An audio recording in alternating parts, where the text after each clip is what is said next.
I was 18 years old when I went down to Dublin with a fistful of money and a cartload of dreams. Well, take your time, said me father, stop rushing like hell, and remember all's not what it seems to be. For there's fellas that would cut you for the coat on your back and the watch that you got from your mother. So take care, me young bucko, and mind yourself well, and would you give this wee note to me brother?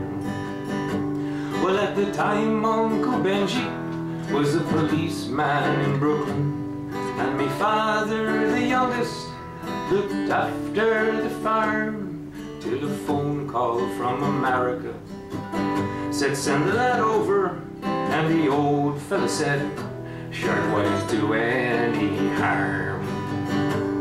For I spent my life working this dirty old ground for a few pints of port and the smell of a pound.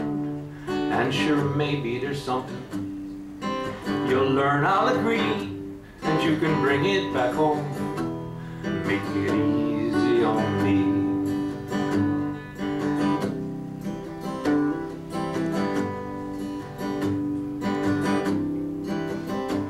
And so I landed at Kennedy, and a big yellow taxi carried me and the bags through the streets and the rain. Well, my poor heart was stomping around with excitement, and I hardly even heard what the driver was saying. We came in the Shore Parkway to the flatlands of Brooklyn, to my uncle's apartment on East 53rd. I was feeling so happy, I was humming a song, and I was singing you're as free as a bird.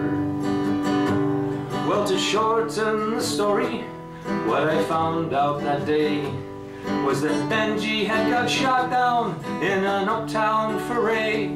And while I was flying my way to New York, poor Benji was lying in a cold city morgue. I phoned up the old fella and I told him the news. I could tell he could hardly stand up in his shoes. And he wept as he told me, go ahead with the plan, and never forget, be a proud Irish man.